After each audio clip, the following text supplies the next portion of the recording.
दीदी ये ओम शांति क्या? ये कोई मंत्र नहीं है, लेकिन स्वतः अपने मन की शांति के लिए ये शब्द का उच्चारण होता है। सोल पावर का क्या मतलब है? सोल पावर मीन्स अपने शरीर के अंदर जो एक चैतन्यता है, उस चैतन्यता का नाम सोल है। युवाओं में एक इमोशनल पार्ट बहुत बढ़ चुका है, हम्म, जल्दी से इमोशनल हो जाते हैं हम्म, और ये एक कारण है डिप्रेशन में भी आने का। How to improve our emotional growth? ये सब हमारा फिजिकल अट्रैक्शन है। जितना हमारा देहिक आकर्षण बढ़ता जा रहा है, इसके कारण ज़्यादा इमोशनल हो रहे हैं, आज के युग में हर व्यक्ति के पास समय नहीं है। क्योंकि उसे अपने खुद से प्यार नहीं है। अपने आप से जिसको प्यार होता है, वो अपने आप में चेंज करना चाहता है कि मुझे परिवर्तन करना है, इसके लिए मुझे अपने आप को समय देना है। आजकल हर इंसान परेशान है, किसी न किसी चीज से परेशानी है, भले ही वो धन से परेशान हो। धन है तो परिवार से परेशान है, परिवार और धन दोनों हैं तो वो पड़ोसी से परेशान है। हाँ है। मतलब इंसान अपनी परेशानी का कारण खोज ही लेता है। तो इस परेशानी से दूर होके व्यक्ति को प्रसन्न चित्त रहना है, तो उसको अब क्या मोड़ लाने चाहिए जीवन में? जी हाँ।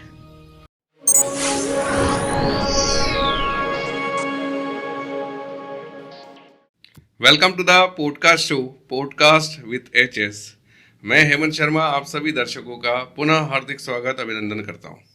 आप समझ ही चुके हैं कि आज का जो पॉडकास्ट है बहुत ही प्रेमपूर्ण है, भाव से ओतप्रोत है, स्पिरिचुअल है। इसको पूरा सुने, निश्चित रूप से ये जो पॉडकास्ट है बहुत पॉपुलर होगा, आपके बहुत काम आएगा, आपका जीवन सुधार देगा। आगे बढ़ने से पहले पॉडकास्ट चैनल को सब्सक्राइब करना ना भूलें।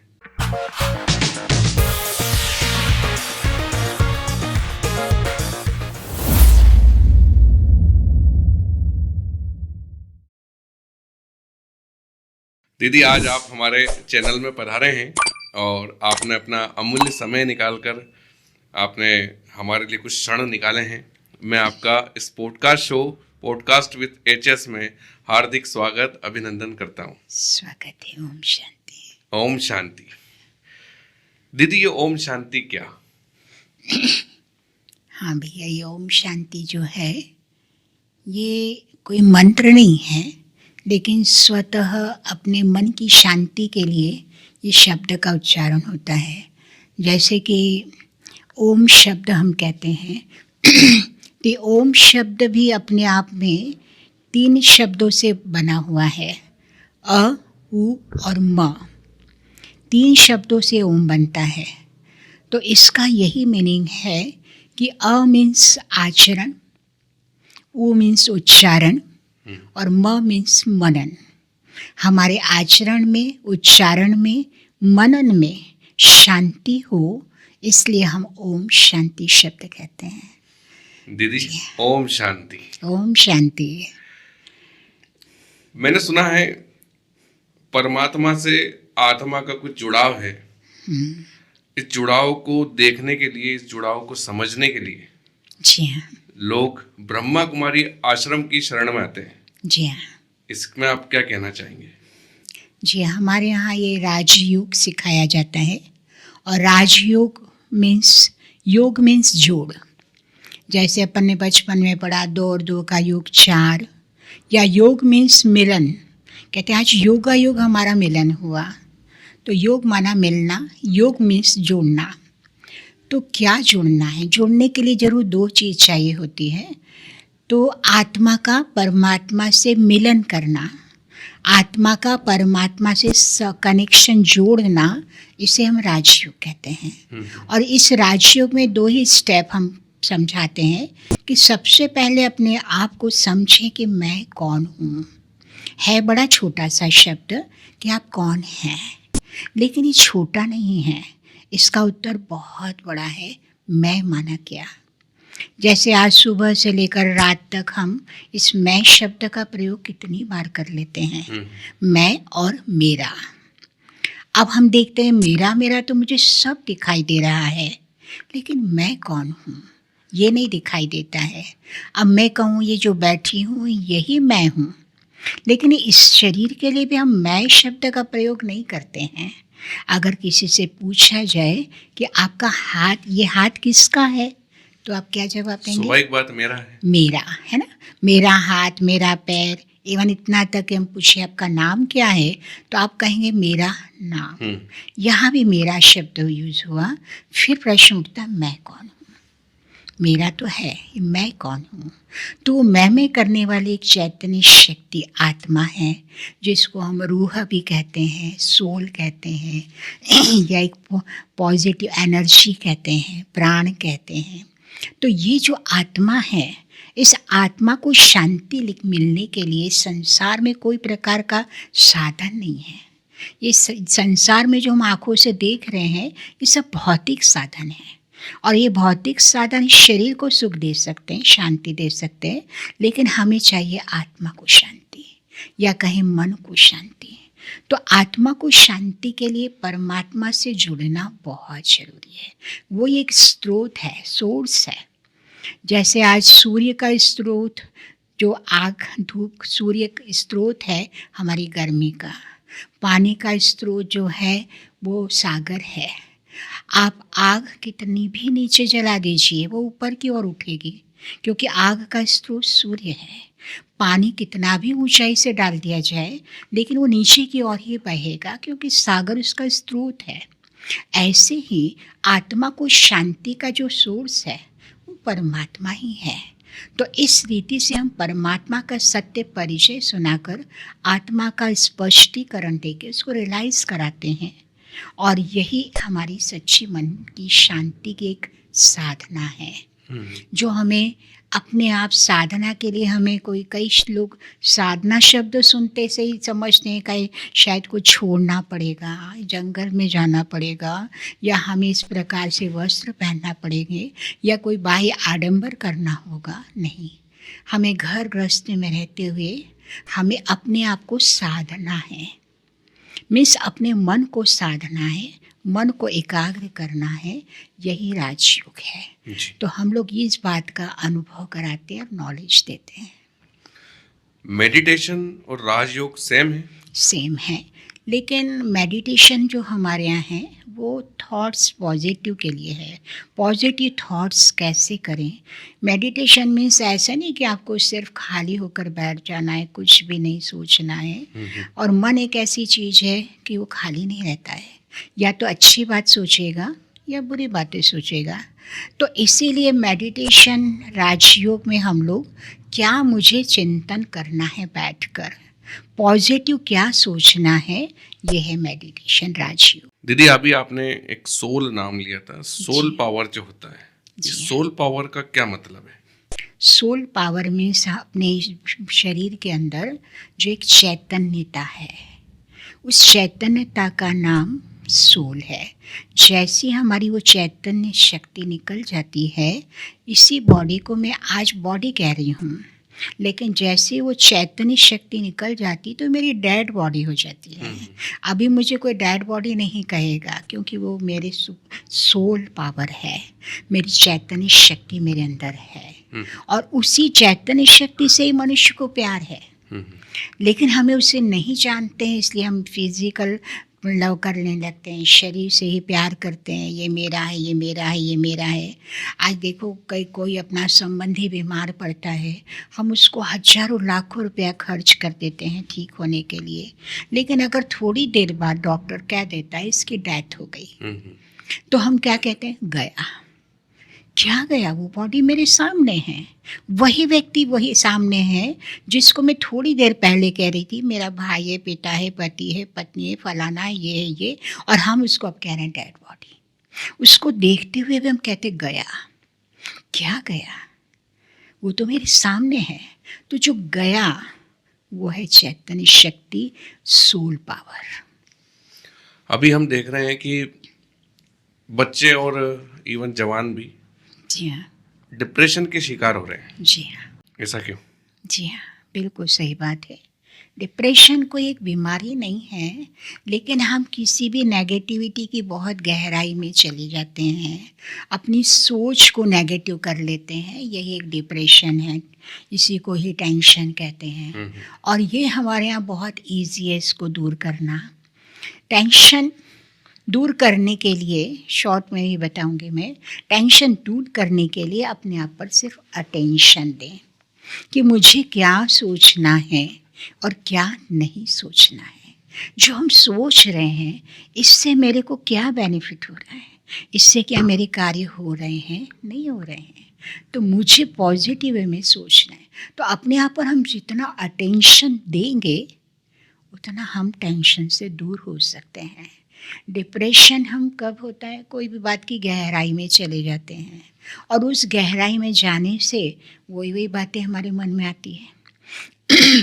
अगर हम अपने मन को इस बात के लिए समझा लें कि हे मन, तुम्हें ये नहीं सोचना है, मन ही सारा कार्य करता है। एक्चुअली आज तक हमने अपने मन से कभी बात की नहीं, मन से कभी बात नहीं की अपने आप से। हम सारा टाइम दूसरों के लिए सोचते रहते हैं। अगर हम, और ये मन को हम कोसते रहते हैं, मेरा मन पापी है, मेरा मन चंचल है, मेरा मन ऐसा है, मेरा मन ऐसा है। तो हम जो सोच रहे हैं ना मन के लिए, वो वैसे ही कार्य कर रहा है। किसी दिन आप अपने मन से बात करके देखिए, हे मन तुम बहुत अच्छे हो, हे मन तुम अच्छा सोचते हो, हे मन तुम शांत हो जाओ। जैसे मैंने अपने मन को समझाना सीखा, मन शांत हो जाता है, डिप्रेशन खत्म हो जाता है। तो इस बात का टेंशन रखना है। अभी आज हम देख रहे हैं कि युवाओं में एक इमोशनल पार्ट बहुत बढ़ चुका है, जल्दी से इमोशनल हो जाते हैं और ये एक कारण है डिप्रेशन में भी आने का। How to improve our emotional growth? ये सब हमारा फिजिकल अट्रैक्शन है। जितना हमारा दैहिक आकर्षण बढ़ता जा रहा है, इसके कारण ज़्यादा इमोशनल हो रहे हैं। बॉडी कॉन्शियस मेरा, मेल फीमेल, हाँ ये सुंदर है, ये ऐसी है, ये फलाना है, ये है, ये है, ये अट्रैक्शन जो है ये ही मुझे इमोशनल बनाता है। अच्छा, ये इमोशनल जो है ये कैसा है, क्षणभंगुर, थोड़े टाइम का है। जब शक्ल सूरत देखा मैंने अच्छी है, तब तक मेरा इमोशनल उसके साथ जुड़ा हुआ है। थोड़ा सा भी उसके अवगुण दिखाई दे किसी व्यक्ति के, उसके अंदर कोई बुराई दी, तो तुरंत वो इमोशनल चेंज हो जाता है मेरा।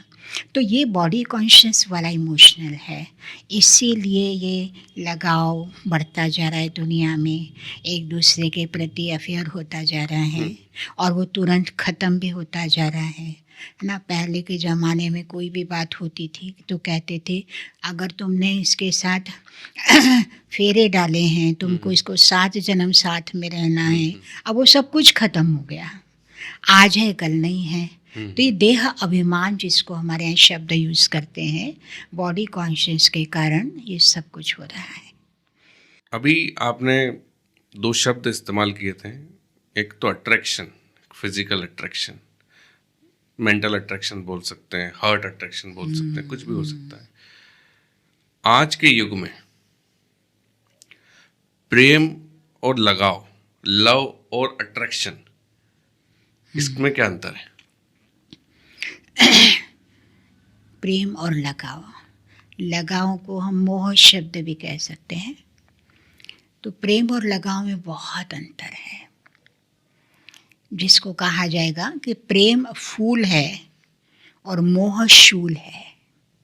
शूल मीन्स कांटा। मोह में व्यक्ति दुखी होता है, रोता है, वो चीज़ नहीं मिले तो तड़प होती है उसे, मिल जाए तो भी उसके प्रति तनाव रहता है कहीं। और प्रेम में बहुत प्यार है, सुख है, खुशी है, सुकून है। इसलिए अपने यहाँ कहावत है, बनी हुई गायन है कि 2.5 अक्षर प्रेम का पढ़त सो पंडित होए।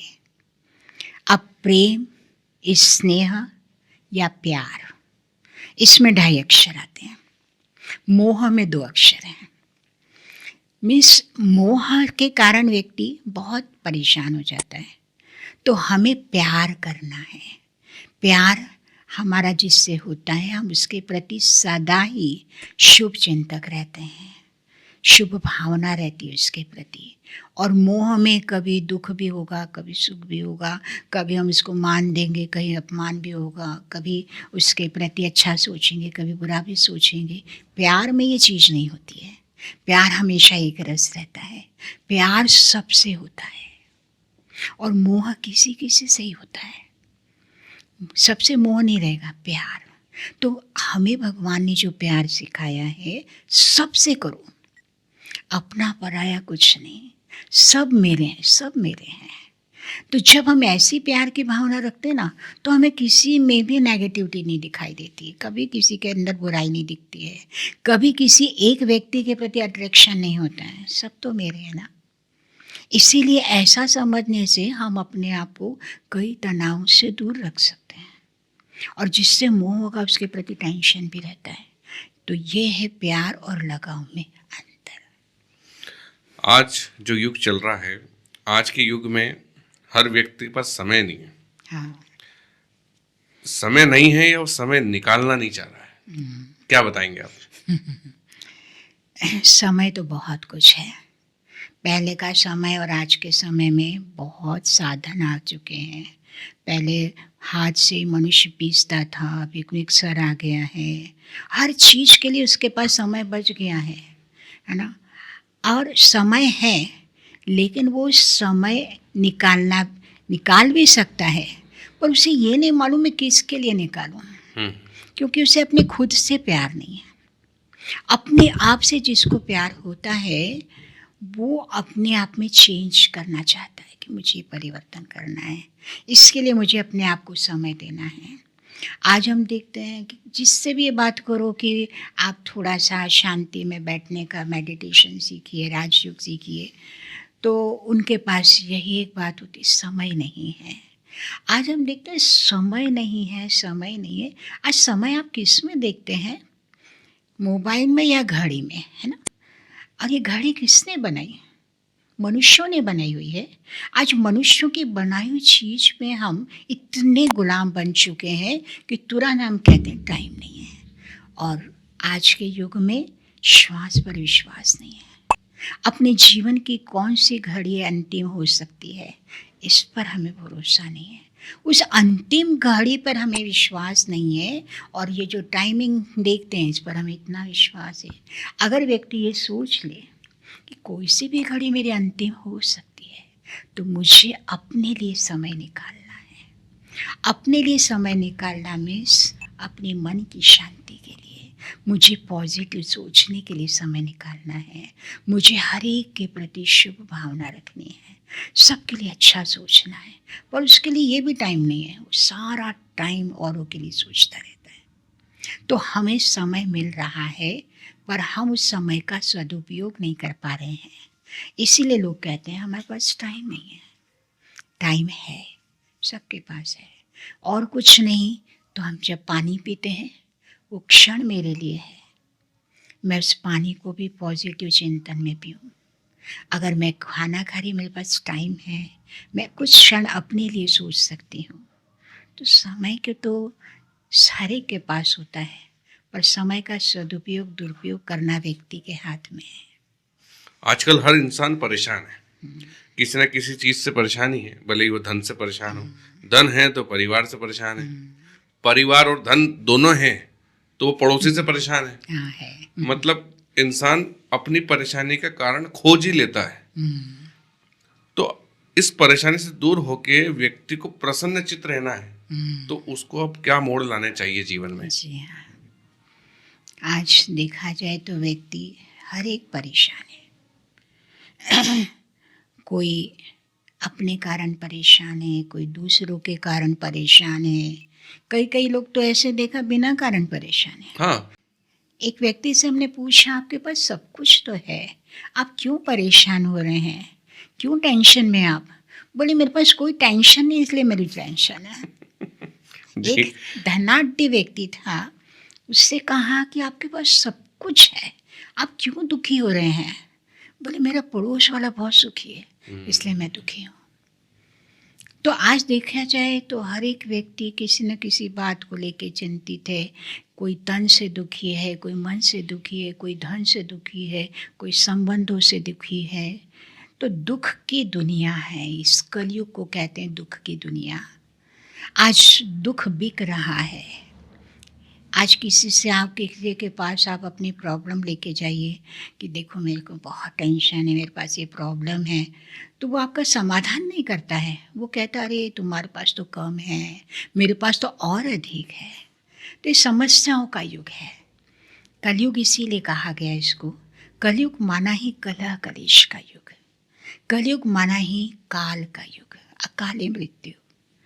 कलयुग माना मशीनरी लाइफ, कल पुर्जों की तरफ लाई हो चुकी है, टाइम नहीं है। बॉम्बे से हमारे पास एक भाई आए थे, तो उनसे हमने पूछा कि आप वहाँ क्या करते हैं, कैसी आपकी दिनचर्या होती है। तो उन्होंने बताया और उसमें एक बात बोली कि मैं अपने बच्चों से सप्ताह में 1 दिन मिलता हूँ। तो हमने कहा कि आप बाहर कहीं सर्विस करते हैं? बोले नहीं, घर में ही हूँ। फिर ऐसा क्यों? कहा सुबह मैं 5 बजे निकल जाता हूँ, तब मेरे बच्चे सोए रहते हैं। मैं रात को 10 बजे लौटता हूँ, तब तक बच्चे सो जाते हैं।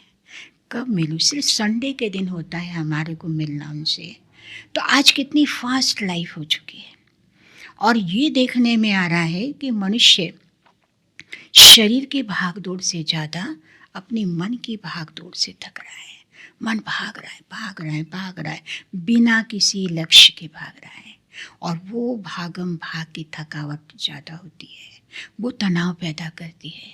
क्यों? क्योंकि मन से हम केवल सोच पा रहे हैं कि मुझे जाके ये करना है, ये करना है, ये करना, कर नहीं पा रहे हैं, सिर्फ सोच रहे हैं। तो टेंशन का कारण बन जाता है कि सोच रहा हूँ पर हो नहीं रहा है। इसीलिए आज का हर एक मनुष्य परेशान है। और विशेष कारण क्या है कि अपनी समस्या का कारण हम दूसरों को बना रहे हैं। इसके कारण परेशान, इसके कारण परेशान, दूसरों को हम दोष दे रहे हैं। और यही कारण हो रहा है कि हम सुखी नहीं हो पा रहे हैं। जैसे, और ये आदत शायद हम लोग, मुझे ऐसा लगता है बचपन से ही डाल दी जाती है। जैसे छोटा बच्चा होता है ना, वो चल रहा है और अचानक उसको किसी दरवाजे से टकरा गया और गिर गया। तो पेरेंट्स क्या करते हैं? अरे अरे बेटा तेरे को इसने मारा, यूं दीवार को मार देते। और बच्चा खुश हो जाता कि मेरी गलती नहीं है, इस दीवार की गलती है जो इसको मेरे को गिरा दिया गया है। कभी कहीं टकरा जाता, अच्छा इसने किया, मार दिया, वो खुश हो जाता, इसने, इसका दोष मेरा नहीं है।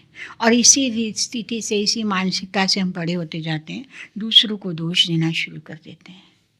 लेकिन हमें अपने आप को देख लेना चाहिए ऐसे टाइम कि कहाँ इसका कारण मैं ही हूँ। कहीं मेरे स्वभाव के कारण मैं दुखी हूँ, कहीं मैं अपने आप से सोच के, नेगेटिव सोच के कारण परेशान हूँ। तो जब हम अपने आप को देखना शुरू करते हैं ना, तो हम कई परेशानियों से दूर हो सकते हैं। जैसे एक व्यक्ति अंधेरे में एक कमरे में गया तो बहुत अंधेरा था, तो उसने सोचा ये अंधेरा कहाँ से आ गया, उसको बहुत टेंशन हो गया। तो उसने क्या किया, उस अंधेरे में गोलियां चलाई कि अंधेरा तुम दूर हो। नहीं हुआ। उसमें लाठियों से उसके ऊपर हमला किया कि तुम दूर हो जाओ, नहीं हुआ। उस अंधेरे को बहुत गाली गलौज किया कि तुम दूर हो जाओ, नहीं हुआ। टेंशन में, इतने में उसका एक मित्र आता है और कहता है क्या बात है भाई, क्यों तुम तनाव में इतने? बोले कि इतना अंधेरा हो रहा है, डार्क, ये दूर नहीं हो रहा, क्या करूं? इसने कहा उसका साधन ये नहीं है, इस अंधेरे को दूर नहीं करने के लिए बहुत सहज साधन है, केवल स्विच ऑन कर दीजिए। जैसी रोशनी होगी अंधेरा अपने आप दूर हो जाएगा। ऐसे ही आध्यात्मिकता में हम ये सिखाते हैं कि आप दूसरों को दोष मत दीजिए। यहाँ हमारा एक स्विच है, इस स्विच को ऑन कर दीजिए। और वो स्विच कौन सा है? मैं शांत आत्मा हूँ, मैं शांत आत्मा हूँ। तो जितना हमारे अंदर अज्ञान, अंधकार है, नेगेटिविटी है, ये सब अपने आप दूर हो जाएगी। दीदी अभी आपने बताया इस परेशानी को आपने अंधकार रूप दिया और उस अंधकार को दूर करने के लिए एक स्विच है। लेकिन समस्या ये है कि वो स्विच दिख नहीं रहा है, जी हाँ, कैसे देखें? उसी की हम नॉलेज देते हैं ब्रह्मा कुमारी इसमें, सबको निमंत्रण देते, आइए आप उस स्विच को जान लीजिए जो आपके पास ही है। सिर्फ हमें उसे जानना है, उसे पहचानना है कि मैं कौन हूँ। इसलिए हम लोग समय समय पर यहाँ प्रदर्शनियाँ लगाते हैं, कुछ हमारे मोबाइल में, टीवी में हमारे कुछ चैनल बने हैं, उसके द्वारा हम दूसरों को ज्ञान देते हैं। आइए आप, निमंत्रण है, निःशुल्क है, हार्दिक निमंत्रण है। तो अगर वो कुछ समय अपना दें, चल कर आए, तो हम उसके बारे में भी समझाते हैं। 7 दिन का कोर्स होता है हमारा, जो भी आते हैं हमारे पास 7 दिन का कोर्स, सिर्फ आधा घंटे का टाइम देना है। सुबह शाम हमारे पास टाइमिंग होते हैं, उसमें वो लोग आते हैं तो हम इसका उनको स्पष्टीकरण देते हैं। ऐसी अनेक संस्थाएं हैं जो इसका बोध कराती है, सिर्फ ब्रह्मा कुमारी ही क्यों? जी हाँ, नहीं, बहुत सारी संस्थाएं, आत्मा शब्द कई जगह यूज़ होता है, लेकिन आत्मा को रियलाइज़ करना, महसूस करना, इसका हमारे पास गहराई का ज्ञान होता है। मैं आत्मा हूँ। जब कोई व्यक्ति मर जाता है तो हम कहते हैं भगवान उसकी आत्मा को शांति देना है। केवल शब्दों के वर्णन तक हमारे पास आत्मा का परिचय है, लेकिन हमारे पास उसके पास विस्तार से आपको रियलाइज़ होना चाहिए, महसूस होना चाहिए। वो महसूस था कैसे कि मैं अपने अंदर, आत्मा दिखती नहीं है, आत्मा को महसूस किया जाता है। जिस प्रकार हम कहें आज बहुत ठंड है, ठंड दिख नहीं रही है, हम उसको महसूस कर रहे हैं। कोई आपको बहुत अच्छा फूल दिया जाए, आप कहेंगे कितनी अच्छी सुगंध है, वो सुगंध आपको दिख नहीं रही है, लेकिन आप उसको महसूस कर रहे हैं। ऐसी सेल्फ रियलाइजेशन आत्म अनुभूति है, और वो अनुभूति राजयोग मेडिटेशन में ही होती है, उसके चिंतन में ही होती है। इसलिए ब्रह्मा कुमारी इसमें ये विशेष ध्यान दिया जाता है। जी, हर चिंतन के लिए जी एक शक्ति का होना बहुत आवश्यक है। ब्रह्मा कुमारी क्या ब्रह्मा जी के नाम से है? क्या ब्रह्मदेव की शक्ति इसमें विलीन है? जी नहीं, ये जो ब्रह्मा कुमारी नाम दिया गया है, हमारे यहाँ जो पावर है सुप्रीम सोल को मानते हैं हम। सुप्रीम सोल, परम आत्मा, आत्मा और परमात्मा में अंतर है, वो परम है, सुप्रीम सोल है, वो हम आत्माओं के पिता हैं।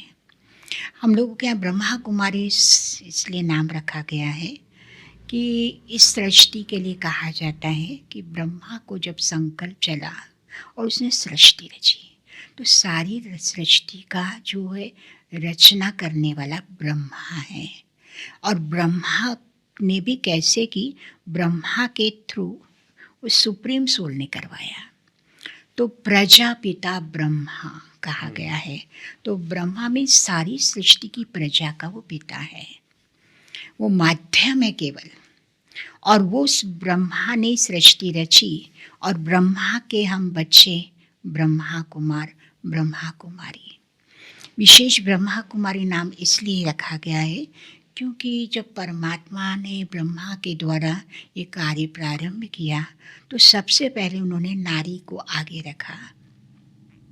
हमारी संस्था में मेजॉरिटी महिलाएं ही हैं, क्योंकि भगवान ने आकर सबसे पहले नारी का सम्मान किया, नारी को आगे रखा, नारी के द्वारा कार्य कराया।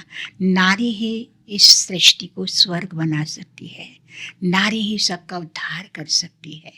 इसीलिए हमारे शास्त्रों में भी नारी को कितना आगे रखा गया, पहले लक्ष्मी फिर नारायण, सीता राम, राधे कृष्ण, आगे नाम रखा गया है। ऐसे हम अपने भारत को भी क्या कहते हैं, भारत माता। और किसी देश में मदरलैंड नहीं है, भारत माता।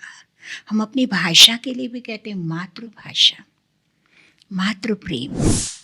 तो जब माता शब्द महिलाओं के लिए कहा गया, और परमात्मा ने सबसे पहले इस ब्रह्मा कुमारी संस्था में नारियों का सम्मान देकर आगे बढ़ाया, इसीलिए इसे ब्रह्मा कुमारी कहा जाता है। बाकी हमारे पास आने वाले पुरुष भी होते हैं, महिलाएं भी होती हैं, सब आ सकते हैं। ब्रह्मा कुमारी से मतलब ये नहीं कि केवल महिलाएं आ सकती, सबका हक है, पर संस्था का नाम ब्रह्मा कुमारी रखा गया है। 365 दिन में अनेक त्योहार आते हैं सनातन धर्म में, लेकिन केवल शिवरात्रि ही ब्रह्मा कुमारी में बनाई जाती है। जी हाँ। जब मैं ब्रह्मा कुमारी आया था तब मैंने देखा भी था, वहाँ 12 ही ज्योतिर्लिंग बने हुए थे। जी हाँ। तो क्या ब्रह्मा कुमारी शिव जी को मानती है? ऐसे तो हमारे यहाँ हर त्यौहार सेलिब्रेट होता है, दिवाली है, दशहरा है, राखी है, हर त्यौहार हम लोग मनाते हैं। पर विशेष शिवरात्रि का त्यौहार इसलिए मुख्य माना जाता है कि शिवरात्रि जो है इसका आध्यात्मिक रहस्य बहुत अच्छा है। आज देखो किसी का भी बच्चे का जन्म होता है, भले आधी रात को हुआ हो, लेकिन उसे हम जन्मदिन कहते हैं, बर्थडे कहते हैं। लेकिन शिव के साथ रात्रि शब्द क्यों जुड़ा हुआ है? क्या शिव का जन्म कौन सी रात में हुआ है, कब आया? तो वास्तव में जब ये कलयुग का अंतिम समय होता है, चारों तरफ अज्ञान अंधकार छा जाता है, अज्ञानता की रात्रि में शिव का अवतरण इस सृष्टि पर होता है, इसलिए उसे शिव रात्रि कहा गया है। इस रात्रि में आकर शिव परमात्मा ईश्वरीय ज्ञान देकर हमें आत्मा रूप को जगाते हैं, हमें अपने आप की अवेयरनेस सिखाते हैं। जगना माना इन स्थूल नेत्रों से नहीं, अपने दिव्य नेत्र को जगाना। दिव्य नेत्र मीन्स अपनी बुद्धि को हमें पॉजिटिव करना, तो अपने आप के प्रति अवेयरनेस करना।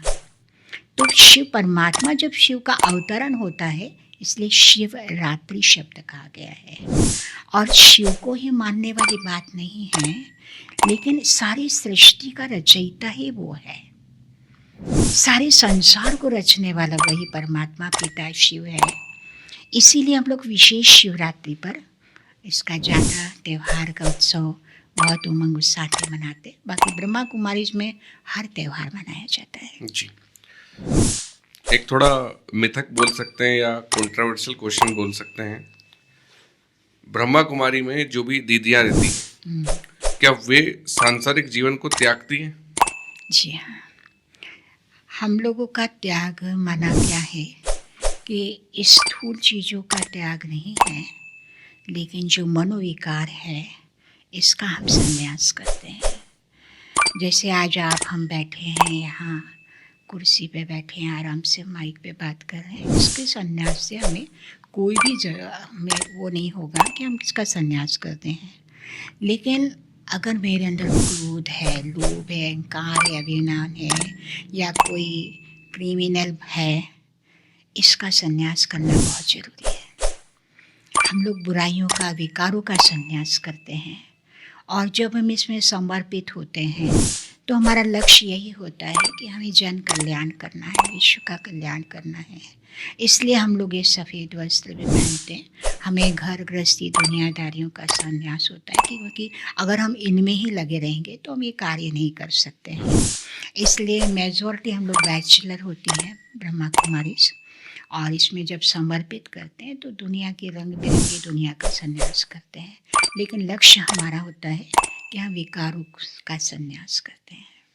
कोई समर्पण भावना से अगर ब्रह्मा कुमारी को अपनाना चाहता है, जी हाँ, कोई दीदी बनना चाहता है, हाँ, कैसे बनेगा? जी, कैसे बनेंगी? जी हाँ, हमारे पास क्या होता है, जो रेगुलर भाई बहन आते हैं, नियमित रूप से आते हैं, और वो इस संस्था के हर नियम मर्यादाएं को अच्छी तरह जान लेते हैं, पहचान लेते हैं, और वो ये समझते हैं कि इस पर हम चल सकते हैं। तो उसका हमारे पास विधि होती है कि कोई भी बहन रहना चाहती है तो वो सबसे पहले हमारा 5 साल का ट्रायल पीरियड होता है, और उसमें पेरेंट्स की हमें सहमति ज़रूरी है कि उनके पेरेंट्स लिख करके देते हैं कि हम स्व इच्छा से अपने बच्ची को इस ईश्वरीय सेवा में रखना चाहते हैं। और जो बहन कन्या रहती है 18 साल की उम्र के बाद ही हम लोग रखते हैं, जो खुद मैच्योर हो, इस बात को समझ सके, वो भी इस बात को लिख के देती है कि मैं यहाँ के नियम मर्यादाओं पर चल सकती हूँ। 5 साल का पीरियड देते हैं, उसमें वो अपने आप को ट्रायल कर लेती है यहाँ की बातों के लिए, और वो फिर समझती हूँ मैं हमेशा इस कार्य में आगे बढ़ सकती हूँ। तो माउंट आबू हेड क्वार्टर है हमारा, वहाँ से फिर उसको आईडी मिलता है, आइडेंटिटी मिलती है, और हम इस प्रकार का जो बैज है वो पहनाया जाता है, सिल्वर बैज, और वो फिर इसमें आगे बढ़ती है। इस दौरान अगर उसकी मनो इच्छा होती है कि वो इसको त्याग कर वापस से सांसारिक जीवन में जाना चाहे, तो आपकी अनुमति देती है? बिल्कुल, स्व इच्छा का ध्यान है भैया ये, क्योंकि ये कार्य जबरदस्ती से नहीं हो सकता है। अगर हमने जबरदस्ती किसी को रख लिया या कोई रह भी गया तो ज़्यादा दिन नहीं नहीं जी रह सकता है। स्व इच्छा है, अगर वो जाना चाहे तो जा सकती है, और ऐसा होता भी है कई बार। क्या ब्रह्मा कुमारी सर्वधर्म के लिए है? जी हाँ, किसी भी जाति वर्ग का व्यक्ति आ सकता है? हर एक जाति, इसीलिए ये आध्यात्मिक संस्था कहलाती है, क्योंकि आध्यात्मिक और धर्म में अंतर है। धार्मिक संस्था वो होती है जिसमें पर्टिकुलर एक ही धर्म का व्यक्ति जाता है, जैसे मस्जिद है तो वहाँ मुसलमान ही जाएंगे, चर्च है तो क्रिश्चियन जाएंगे। लेकिन हमारी जो संस्था है ईश्वरीय विश्वविद्यालय है, यहाँ हर धर्म का व्यक्ति आता है। कारण हम लोग शरीर को नहीं देखते हैं कि शरीर की जात क्या है, हम उसकी आत्मा को ज्ञान देना चाहते हैं। तो आत्मा का कोई धर्म नहीं होता है, आत्मा का धर्म तो शांति है, सुख है, खुशी है, प्यार है। तो इसलिए इस ब्रह्मा कुमारी संस्था में हर धर्म का व्यक्ति जुड़ सकता है। जी, अभी आपने हेडक्वार्टर्स की बात की थी, माउंट आबू में आपका हेडक्वार्टर्स है। क्या सर्वप्रथम यही हेडक्वार्टर्स बना था भारत में? जी, भारत में तो पहली बार यही बना। बाकी संस्था 1936-37 से प्रारंभ हुई है। 37 से इसकी स्थापना हो चुकी थी। जी हाँ। कहाँ पे हुई थी? ये सिंध कराची से प्रारंभ हुआ है, और सिंध कराची जो आज वर्तमान समय पाकिस्तान में है, जी। तो जब पूरा भारत ही अपना एक था उस समय प्रारंभ संस्था वहाँ पर चालू हुई। पर जब पार्टीशन हुआ, अपना पाकिस्तान भारत अलग हुआ, तो सन 1950 में ये संस्था माउंट आबू में स्थापित हुई। अभी भारत के कितने जिलों में संचालित है? ये करीब अपने लगभग 9 से 10 हज़ार के बीच में हमारे सेवा केंद्र हैं। जिलों में, छोटे छोटे गांव में भी हमारी ये गीता पाठशाला जिसको कहते हैं, हमारे सेंटर, उप सेंटर और गीता पाठशाला है, इस प्रकार लेवल होता है। तो जितने जैसे नीमच के ही कनेक्शन में हम लोगों के मनासा, रामपुरा, इधर जावद, जीरन, मल्लारगढ़, पिपलिया मंडी, नारायणगढ़, यहाँ हमारी शाखाएं खुली है। ऐसे हर एक जगह की अलग अलग अपनी एक प्रबंध होता है। और छोटे छोटे गांव में भी हम लोगों ने क्लासेस खोली है, वहाँ आपस में बैठ कर के वो इसको सुनते हैं, पढ़ते हैं। वहाँ कोई एक निमित्त बना देते हैं कि आप सुनाना। सप्ताह में 15 दिन में हम लोग वहाँ जाते हैं, वो लोग भी आते हैं। तो ऐसे करीब 9 से 10 हज़ार के बीच में हम लोगों के सेंटर्स पूरे भारत में हैं। बाहर के 140 देशों में, विदेशों में भी है। विदेशी भाई बहन भी इस ईश्वरीय ज्ञान को बहुत अच्छी तरह समझते हैं और यहाँ के नियम मर्यादाओं पर चलते हैं। इतनी बड़ी संस्था है, जी हाँ। इसको चलाने के लिए धनराशि कहाँ से प्राप्त होती है? जी हाँ, बहुत अच्छा प्रश्न पूछा आपने, क्योंकि ये संस्था ऐसे माना कोई चंदे का काम नहीं करती। चंदे का धंधा हमारे पास नहीं है, बाहर हम किसी से कुछ डोनेशन नहीं लेते हैं। लेकिन हमारे पास जितने भी भाई बहन आते हैं क्लास में, तो यहाँ रेगुलर क्लासेस चलती, 7 डेज कोर्स के बाद रेगुलर क्लासेस चलती है। और उस रेगुलर क्लासेस में बहुत प्रकार के भाई बहन आते हैं। कुछ ऐसे भी आते हैं जो यहाँ आने के पहले बहुत नशा करते थे और यहाँ आने के बाद उनका छूट जाता है, तो वो समझते हैं कि उस नशे में मैंने कितना पैसा गंवाया, वो धनराशि मैं क्यों ना अच्छे कार्य में भी लगाऊं। फिर यहाँ आने के बाद जब हमारे पास ये ज्ञान समझाया जाता है कि हम सबका पिता एक है, और हम सब उसके बच्चे हैं, आपस में भाई बहन हैं, एक फैमिली है। ब्रह्मा कुमारी संस्था के साथ साथ एक फैमिली है, परिवार है। तो जिस प्रकार परिवार को सब मिलकर चलाते हैं, इसी प्रकार हमारे पास जितने भी भाई बहन आते हैं वो स्व इच्छा से, फोर्स किसी को नहीं होता है, स्व इच्छा से अपनी धन राशि हमारे पास, दान पेटी तो नहीं कहेंगे लेकिन सहयोग उसमें जो देते हैं उस आधार से कार्य चलता है। जी, अभी आपने एक बात बोली कि कोई नशा करता था व्यक्ति आपके यहाँ आया, वो उसने नशे से प्राप्ति पाई। हो सकता है कि उसको उससे प्राप्ति लेनी हो इसलिए आया हो। एक भ्रांति फैली हुई है कि आपके यहाँ आने से व्यक्ति सांसारिक जीवन को त्याग देता है, तो ये सत्यता है या मिथक है? नहीं, बहुत बड़ी मिथ है मनुष्य की। आज तक ऐसा कोई प्रूफ आप सामने लाइए तो बहुत अच्छा रहेगा। नीमच में करीबन हमारे पास करीबन 250 से 300 400 परिवार जुड़े हुए हैं। एक भी ऐसा कोई आया नहीं हमारे पास कहने या कोई लेकर आए कि यहाँ आने के बाद इसने गृहस्थी छोड़ दी होगी। सब घर गृहस्थी में रह रहे हैं, लेकिन यहाँ छूटता क्या है? आपके अंदर जो अनावश्यक बातें हैं, आपके पास अनावश्यक है, वो आप यूं ही कर रहे हैं, आपको अपने आप छूट जाती है। जैसे यूं ही बैठे हैं, इधर उधर की बातें कर रहे हैं, फालतू बातें कर रहे हैं, टेंशन की बातें कर रहे हैं, अब वो कि वही समय आप अगर अच्छी बातों में लगा लें तो वो जो वैसी कंपनी थी उसकी पहली, जो 4 में बैठकर फालतू बातें करता था, और उसने वो कंपनी थोड़ा दूर हो गया तो लोगों को लगता है अरे वहाँ जाके बिगड़ गया ये, है ना। फिर यहाँ पर हम लोगों के यहाँ वो चीज़ छोड़ी जाती है जिस बात से आप परेशान हो रहे हैं, जैसे क्रोध है, गुस्सा है, आप खुद परेशान हैं इससे, अहंकार है, अभिमान है, ईर्ष्या है, द्वेष है, घृणा है, नफरत है, इन चीज़ों से मुझे छूटना है।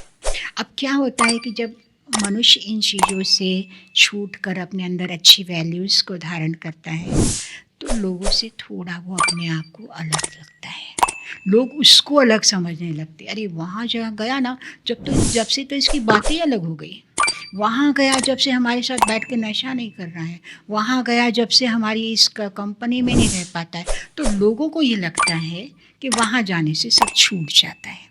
बाकी आज तक किसी ने कोई घर गृहस्थी नहीं छोड़ी, और ये घर को हम स्वर्ग बनाना सिखाते हैं कि जो घर नर्क बन गया है लड़ाई झगड़ों का, वो आप स्वर्ग बनाइए। तो ऐसे कोई हम लोग घर गृहस्थी नहीं छोड़ाते हैं। और ये हमारे यहाँ का जो एम ऑब्जेक्ट है इस ईश्वर विश्वविद्यालय का, कि आप घर गृहस्थी में रहते हुए नर ऐसी करनी करे जो नारायण बन जाए, नारी ऐसी करनी करे जो लक्ष्मी बने। अब लक्ष्मी नारायण पति पत्नी है, कोई साधु सन्यासी नहीं है। ऐसा लक्ष्य देकर हम लोग ज्ञान सिखाते हैं। तो हम लोग घर से छुड़ाएंगे थोड़ी, छुड़ा भी देंगे तो कहाँ रखेंगे उसको। सही बात है। जी आपके ब्रह्मा कुमारी संस्थान में महिलाओं को दीदी संबोधित करते हैं, जी हाँ, पुरुषों को भैया संबोधित करते हैं। यदि मैं अपनी मेरी पत्नी के साथ वहाँ आता हूँ, अंदर आने के उपरांत वो मेरे लिए क्या रहेगी? जो आपका रिश्ता है वही रहेगी। मैं उसे कैसे संबोधित करूँ? जैसे आपकी जो पहले आपके जो उच्चारण है, आपके जो संबोधन है वही रहेगा। पति पति ही है, पत्नी पत्नी ही है। हम ये नहीं कहते हैं आप अपने सास को बहन बोलो, ससुर को भाई बोलो, पति को भाई बोलो। ये तो आपके दैहिक नाते जो बाहर के हैं वो है। ये समझने वाली बातें हैं। ये लोगों के लिए एक भ्रांति है, इसलिए मैं आपसे बात कर रहा हूँ। जी हाँ, बहुत अच्छा है। जरूर नहीं किसी को बहन करने से और बहन हो गई। गुजरात में तो हम देखते हैं भाषा ही बहन भाई की है। फलानी बहन, फलाना भाई, तो क्या वो बहन भाई हो गए? हाँ। और देखिए कि क्या होता है कि ये इससे केवल अगर हम इन शब्दों को ही देखें तो वास्तव में बहन भाई होना चाहिए। आज पति हो या पत्नी हो, एक ही मंदिर में जाकर कहते हैं, भगवान के आगे प्रार्थना करते हैं कि तमेव माता च पिता तमेव, दोनों का माता पिता एक ही है, तो आपस में तो बहन भाई हो गए। लेकिन फिर भी हमारे दैहिक नाते जो है, इस संसार का जो भी हमारा कार्य चल रहा है तो वो वैसा ही है। आज तक किसी को कहा नहीं कहा कि आप अपनी पत्नी को बहन बोलो, नहीं, पर उसके प्रति भी मेरी प्यार दृष्टि चाहिए। आज जैसे महिलाओं के प्रति, नारी के प्रति हम कभी गुस्सा कर लेते हैं, कभी उसको कुछ बोल देते हैं, करते हैं, उसके प्रति आप महान दृष्टि रखिए कि नारी साधारण नहीं है, पुरुष साधारण नहीं है, ये भी एक आत्मा है, ये भी भगवान के बच्चे हैं, इनको मैं क्यों दुख दूँ, इनके लिए क्यों बुरा सोचूं। इस समझने की बातें हैं जी बोलने की बातें नहीं। दीदी, आपकी बातों से ये तो समझ में आ गया कि जिसने इस संसार में जन्म लिया है उसके लिए मेडिटेशन, राजयोग बहुत ही ज़्यादा ज़रूरी है। अब आप ये बताएं कि ये राजयोग हम किस समय करें तो हमारे लिए उपयुक्त रहे। जी हाँ, बहुत अच्छी बात है। हम लोग ये राजयोग ब्रह्म मुहूर्त में करते हैं विशेष, जिसको हम कहते हैं अमृत वेला, सुबह 4 बजे। 4 बजे के आसपास। जी, 4 बजे उठ के 4 से पौने 5 बजे तक हम लोग मेडिटेशन करते हैं। और पर्सनली और अच्छे से करना है तो हम लोग 2, ढाई, 3 बजे भी उठ के इसको करते हैं।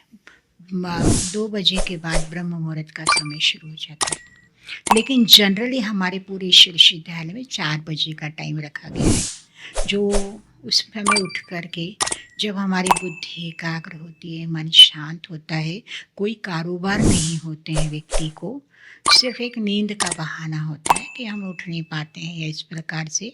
लेकिन जब हम उसमें के प्रति हमें प्राप्तियाँ अनुभव होती है सुबह सुबह उठ करके, तो सुबह का मेडिटेशन बहुत अच्छा होता है। जी उस समय अपने मन को शांत, अपने मन में कितनी पॉजिटिविटी भर लें उस समय अपने थॉट्स के द्वारा, तो अमृत वेले का समय बहुत अच्छा है, ब्रह्म मुहूर्त का समय। ऐसे तो आप दिन भर भी कर सकते हैं, इसके लिए कोई समय की सीमा नहीं है, लेकिन सबसे ज़्यादा उपयोगी समय सुबह का है। सुबह का ये समय है। ऐसे संध्याकालीन में कोई समय होता है? संध्याकालीन 6:30 से 7:30, ये हम लोगों को गोदरी वेला जिसको कहते हैं।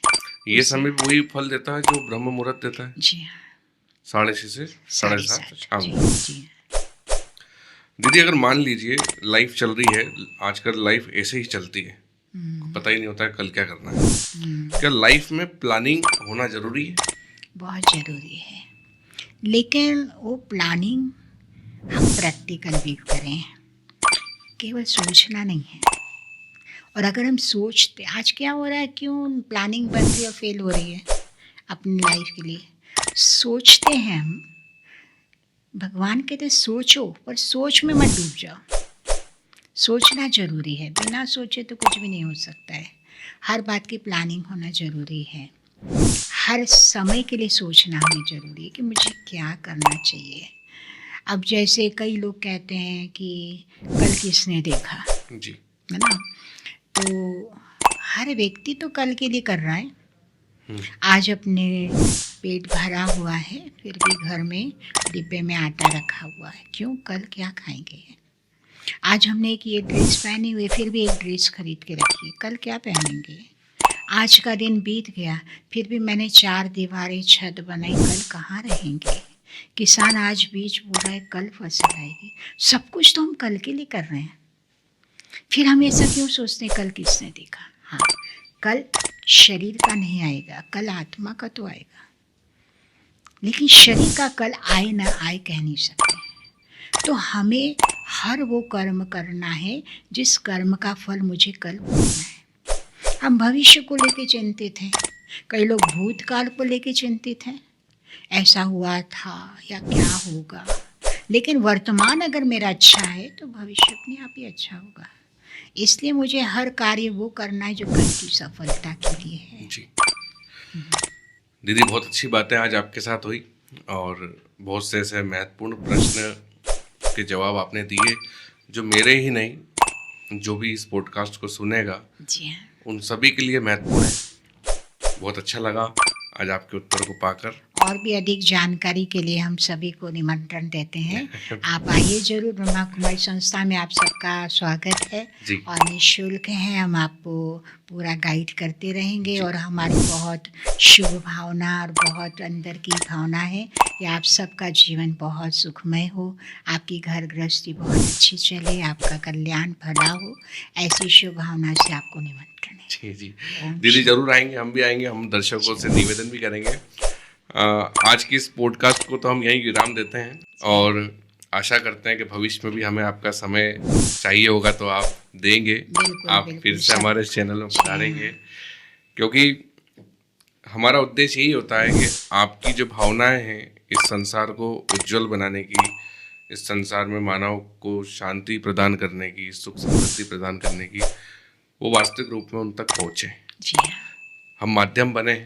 हमारा सौभाग्य है कि जी हाँ। हम इस चीज़ को दर्शकों तक पहुंचा पा रहे हैं, और सौभाग्य ये भी है कि आज आप हमारे साथ बैठ के बात कर पा रहे हैं। आज आपने अपना अमूल्य समय निकालकर कुछ क्षण हमें दिए, उसके लिए मैं पॉडकास्ट विद एचएस चैनल की ओर से आपका तहे दिल से आभारी हूँ। आज के पॉडकास्ट में ही विराम देते हैं, मिलते हैं अगले पॉडकास्ट में। धन्यवाद। बहुत बहुत धन्यवाद। ओम ओम शांति। शांति। तो देखा दर्शकों, शुरुआत में मैंने जैसा कहा था आपने वैसा ही पाया है। कुछ ऐसे प्रश्न होते हैं जिसके जवाब हम ढूंढना तो चाहते हैं लेकिन पूछ नहीं पाते। वो सारे प्रश्नों के जवाब आपको आज इस पॉडकास्ट में दीदी सविता जी के द्वारा मिले हैं, और निश्चित रूप से उन्होंने जो जवाब आपको दिए हैं वो आपकी लाइफ में एक बहुत अच्छा चेंज लाएंगे। इसके साथ मैं ये भी कहना चाहता हूँ, हम क्या है, ज्ञान सुन तो लेते हैं लेकिन उसको उतारते नहीं हैं। इस पॉडकास्ट को सुनना ही मात्र आपके लिए काफ़ी नहीं है, इसको सुनने के साथ इन बातों को अपने अंदर उतारना। तो मेरा आपसे यही निवेदन है, अंत तक पहुँचे हैं तो इस बात को अपनाएं, ब्रह्मा कुमारी ज्वाइन करें। मिलते हैं अगले ऐसे ही बेहतरीन पॉडकास्ट में। यहाँ तक आए हैं तो चैनल को लाइक और कमेंट जरूर करें। दीदी की आपको कौन सी बातें अच्छी लगी ये कमेंट बॉक्स में डालें, और कौन से प्रश्न आप पूछना चाहते हैं वो भी कमेंट बॉक्स में डालें। ये जो पॉडकास्ट शूट किया है हमारे मित्र नीमच भजन लाइव के द्वारा किया गया है, मैं उनका भी तहे दिल से आभारी हूँ। अगले पॉडकास्ट में मिलते हैं, तब तक के लिए धन्यवाद।